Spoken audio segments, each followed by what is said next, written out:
All right, guys, we're going to close it out with a check-in on college football. The Thanksgiving extended weekend saw some action on Friday. Number 15 Oregon fell to their in-state rivals, ending their playoff hopes as well as the hopes for the conference. Number 2 Notre Dame and number 13 Iowa State survived their top 25 matchups. Unfortunately, several games are off the slate today, as Ohio State, Cincinnati, Oklahoma, and Wisconsin all have games canceled due to COVID-19. The action that is being played today is headlined by the Iron Bowl at 3:30, where number 1 Alabama hopes to put away Auburn and pass their last big test before the SEC title. Most of the top 15 teams are also in action. So, Drink, I know you got some thoughts on the Iron Bowl, so let's hear them. Anything else you're watching for this weekend?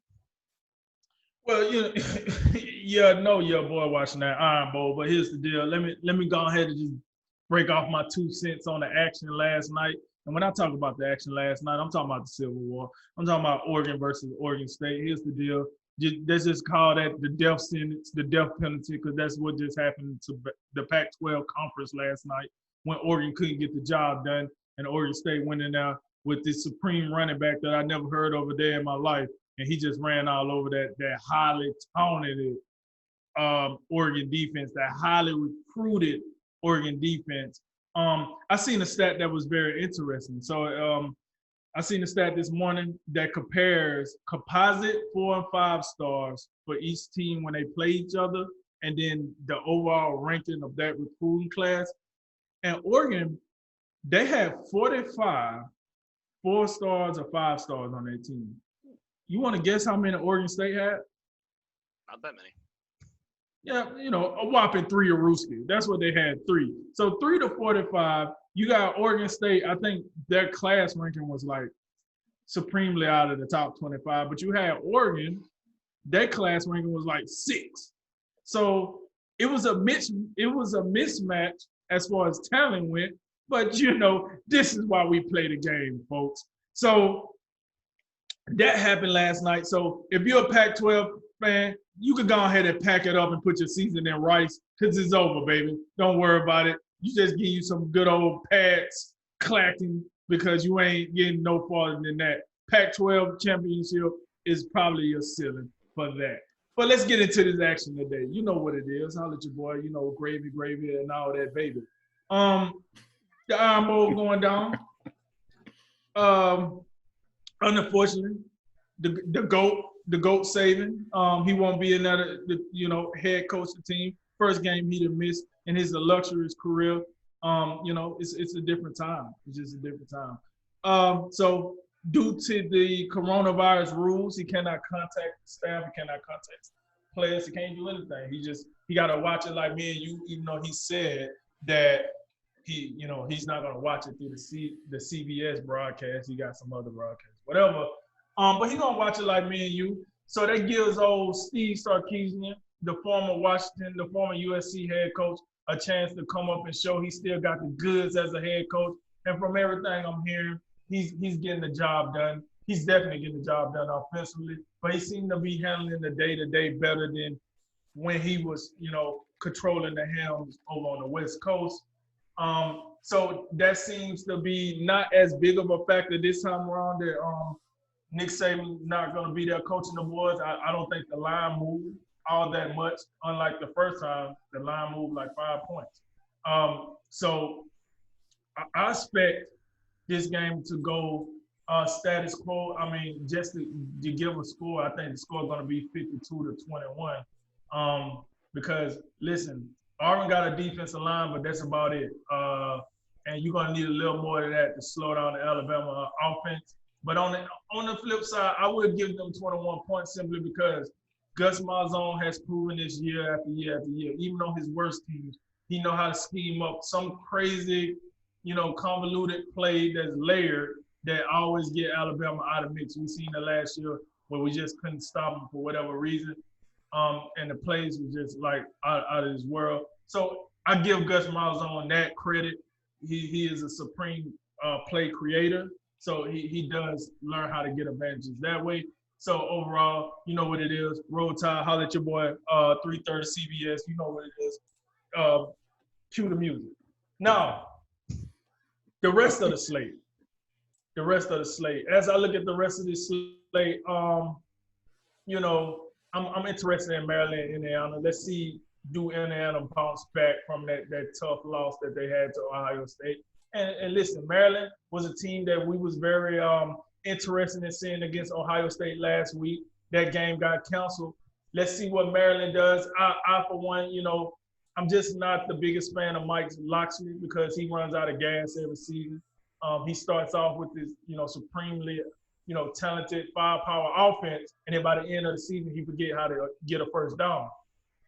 So I am interested in seeing that game just to see, is Indiana really for real? Like I said, I do believe Indiana has like one of the best losses you could probably have in the nation at this point. I came away leaving that game very impressed with Indiana after they played Ohio State. So I want to see that. And then if folks don't know, Ohio State and Illinois got canceled. So that's another canceled game for Ohio State. Go figure. We won't see Cincinnati in action as well, and we won't see Oklahoma. So, the slate started off, I thought, pretty well. As I go through this, it's a lot of, you need both teams to show up for it to be, a game for you to be interested.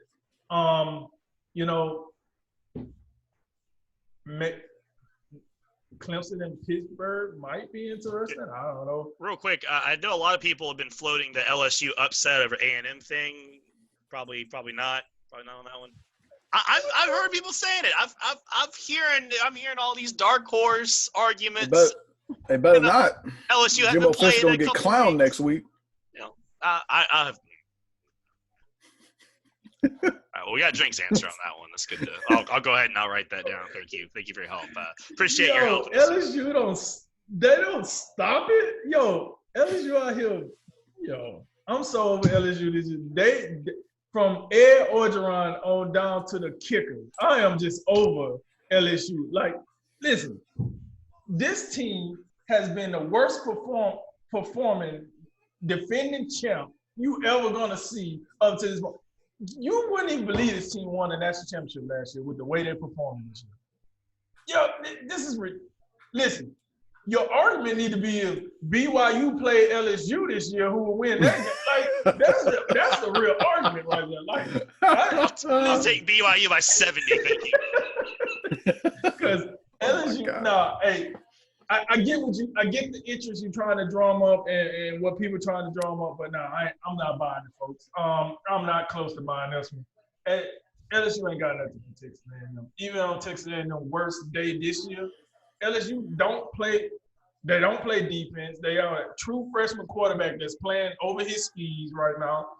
It's just Ed Orgeron don't got a clue what to do because as good of a recruiter as he is and a motivator, that's all fine and dandy. But can you drop these X's and O's? And I'm sorry, I'm not seeing it this year. I'm just not seeing it. You cannot have as much talent as LSU have on that team, and you out here fumbling around with 24 points against whoever they play in their like. I'm out on the LSU boat.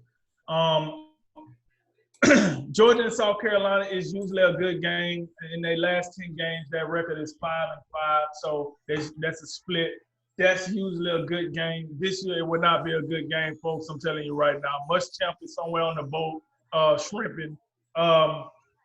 You got guys leaving the program left and right, getting ready for the draft, whatever, et cetera, et cetera. And then you got Georgia coming in. They're going to come in riding high off the JT Daniels, spark, as we know. And let's see if JT Daniels for real.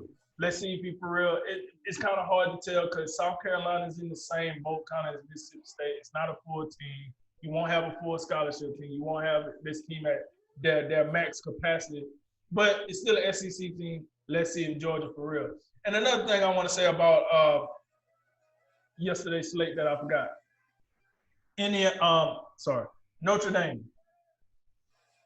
Hey, the Ian Book hype train has left the station. It ain't coming back. I'm tired of hearing people, hey, oh, man, Ian Book, top-notch, elite passer, blah, blah, blah. I don't see it. I'm sorry. I might be wrong. I might be a hater. Call it what you want. I'm not seeing it. I was watching them last night. I did not see where Ian Book is so elite and just take – he cannot take your team to the next level. he damn sure ain't taking Notre Dame to the next level. I was watching it. I didn't see it. I'm sorry. I didn't see it. And it wasn't like North Carolina was some world beaters either. So for what it's worth, I do like Notre Dame defense though. I think the defense is pretty nice. I like their defense, but I don't want to hear anything else about Ian Book. I don't want to hear how he take the team to the next level. That ain't it. That ain't it. Ian Book is getting his reputation is getting inflated like Oklahoma's reputation. I ain't it. Not trying to hear it. So for what it's worth, I'm off the Ian Book hype train. But with all that said, man, look, the slate kind of taking some punches with these late postponements and these late cancellations. But hey, you still got the Iron Bowl, baby. Roll Tide. Yeah, again, I'll start where Drink left off with Notre Dame, North Carolina. The Saturday slate is so bare that I think it's necessary to look at some of the things that happened on Friday. And Notre Dame and North Carolina would be, probably the most headlining game that took place. And just to and I agree with Drink about Ian Book. I'm not sold on Ian Book, and I'm not saying I believe in Notre Dame, in terms of winning the national title or even, winning a semifinal game. But I will say, this was an impressive victory because North Carolina coming in their last 4 games had dropped at minimum 41 points. You had them at 48 against NC State, 41 against Virginia, and then back-to-back 56 and 59-point performances against Duke and Wake Forest. So they're a team that they light up the scoreboard, and it appeared that that was going to continue to be the case against Notre Dame when the score was tied at the end of the point at 14-14. And after that, Notre Dame shut them down. Sam Howell did little to nothing for the rest of the game, and that vaunted running attack featuring Javonte Williams and Michael Carter didn't do a whole lot either. Only 3 points over the second, third, and fourth quarters. So I think Notre Dame, if nothing else, that was a kind of a good win to kind of hold serve and kind of justify why the committee had them in the number 2 spot. So I don't think they can I think that they'll continue to hold the number 2 spot heading into next week. We'll see what that means in the big picture when we assume that they'll have a rematch against Clemson. But you know what? Let's go to the Pac-12. Let's go to Oregon. Let's go to Oregon, shall we? Listen, in the interest of all wokeness, I do want to let you know that the game is no longer referred to as the Civil War. I think that's something we got to get out in the open, right now, before, we get canceled. But let's say I do also want to say this. I was just looking for it.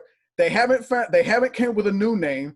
So considering that the Washington Redskins became the Washington football team, maybe the Civil War can now be like the Oregon football game or something to that degree. Maybe we can do that. But obviously, the Battle of Oregon. The Battle of Oregon. Yeah. But obviously, I think it goes without saying that you can go ahead and get the Pac-12 out of here in terms of anything of national significance. This game is a perfect illustration of why the Pac-12 shouldn't even worry about coming back. Oh, you're going to start your season in November? Well, don't even worry about it. Don't even bother coming back. Play spring football or play flag football. Do something else. Don't even bother getting these kids hurt. It ain't worth it. I will say the one thing about this game, other than Oregon losing, which that was a blast, this kid, I don't know if people, if you got your scouts out on the West Coast, you probably should have went up there and seen this kid, Jamar Jefferson, run the football. This guy, he was an absolute show. What do you have? 226 yards. And you look at what he's done so far this season, 120 yards, 133 yards, 196 yards, and 226 yards. So, he's having a fantastic season. Might crack 1,000 yards in, that marathon 6-game season that they're having. That would be an accomplishment. But I'm interested to see, what the NFL scouts think of him. But yeah, in the grand scheme of things, that the Pac-12, it was fun while it lasted. You're not going anywhere. Just go ahead and stay on the West Coast. And, we'll go ahead and Cincinnati will pick up the slack for you. We would seem. But then, on to what we have going on today. I think obviously the Iron Bowl is a headlining game. Keep in mind that last season, which was really kind of Mac Jones, really the first test for him. And, he threw a couple pick sixes. And that ended up being the difference. I think if Mac Jones protects the ball, then Alabama would have won that game. I think Alabama's defense it looks like they've improved since then. So I think they're going to be capable of giving Bo Nix some problems. And just Alabama, I mean, they just look too explosive. So I don't know if it's as lopsided as Drink thinks it will be, but I definitely think it's a game Alabama should win by multiple scores. Because I mean, I really haven't seen the you talk about Ian Book hype trains. Remember the Bo Nix hype train? I think that one crashed a while ago. Yeah. We can't find him. Yeah. But then, in the other action, I think when you look at the Big Ten, I think, Indiana, Maryland, and even Northwestern Michigan State, we talked about the depth of the Big Ten or the lack thereof. But these are kind of two of the teams that after Ohio State that have, kind of been, shoved forward into the spotlight. Can Indiana get up off the mat from the tough loss against Ohio State? And can Northwestern kind of sustain itself off, what was their best win of the season against Wisconsin? That's something definitely need to pay attention to. And then I think Pittsburgh and Clemson, that's a sneaky game because, is there going to be some sort of kind of rust factor that plays in for Trevor Lawrence? I mean, it seems like it's been about a month since he's actually been on the field, with the COVID test and then the postponement against Florida State. It has been. Yeah. So, I mean, is there a situation where maybe Pittsburgh can, they can come out here and, hit them with a 1-2 real quick, jump out to a good lead before Clemson has kind of, got their feet underneath them, similar to what happened in the college football playoff last season when Ohio State, got out to a 16-0 lead but couldn't finish them off. So I think that's definitely a game worth paying attention to. But other than that, it's a schedule that's pretty thin. Do we have to – maybe we got to look at Kentucky and Florida, which kicks off in a little under 45 minutes. Kentucky, one of those teams that are pretty well coached. Mark Stoops normally has them playing hard. Scholarship check. Whoa. So you finna try – let me get this right, Jay. Now, you're a man of high prestige. You finna try to sell the people of Kentucky after that scholarship check last week? You just tried to sell us Georgia and South Carolina. I can't sell Kentucky and Florida a little bit. I mean, I think those two. No. I didn't sell you South Carolina. I sold you a stat. If anything, I'm selling you Georgia. But I did say that team is flailing with no head coach and this, that, and the third. But we seen the scholarship check last week with Kentucky. That's all I'm saying. Well, there's a little program, Kentucky's been a lot grittier with Florida the last couple of years, but they are missing, I think, 18 players due to COVID this week. So maybe. Yeah. I got one more for you. Cody was, raising Cain about, the BYU hype train. I get some love for Coastal Carolina, down there in the peanut butter and jelly conference? They be at 3 Eastern time against Texas State on ESPN subscription plus. Holler at me on that one. Oh my! When your game is on the app, you know what time it is. Y'all, my chance and clears are 20. They deserve more love too. I'm gonna go to war next week. Is. I'm gonna get to the top 10 of the playoff race. Let's go. This is a rough slate. I'll keep it pretty short. I know me and Jay were looking forward to Virginia and Florida State tonight. That's been postponed as well. Sure were. We were gonna pop our popcorn and just cry. The bums. Be out there crying into a box of Kleenexes over what's become, but not going to happen now.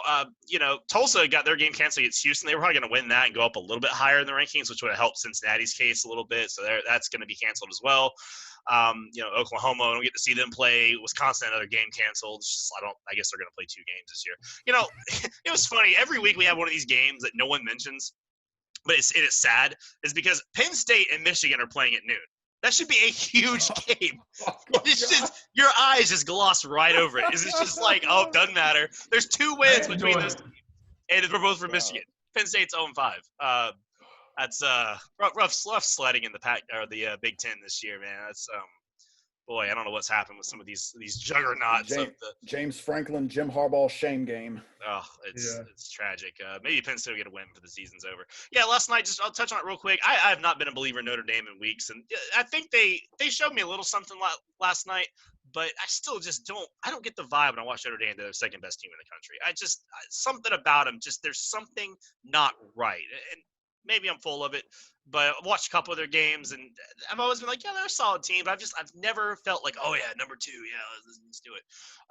But North Carolina, rough season for them. Lost a couple close ones, and they dropped Florida State, and Florida Virginia. State. A lot of people were like, oh yeah, North Carolina, they're gonna do the thing. I'm like, yo, they lost to Florida State. Come on.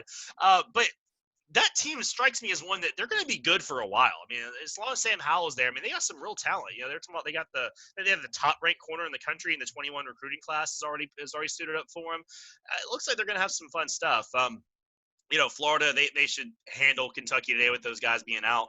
And Florida is kind of doing this thing now where they got that barometer check versus Alabama. Alabama just boat raced Kentucky, and I think Florida fans are going to want to see them do the same thing. And if it winds up being close, and Mark Stoops can do what Jay was talking about and get whoever happens to be in the building today, able to play some football, that could be a little – because I think Florida had a little bit of a letdown against Vanderbilt last week as well. So I think they're hoping to kind of – really have a good statement. And Kyle Trask can really pour it on with his Heisman campaign rather. Oh, and by the way, Kyle Pitts is back this week, so have fun with that, Kentucky.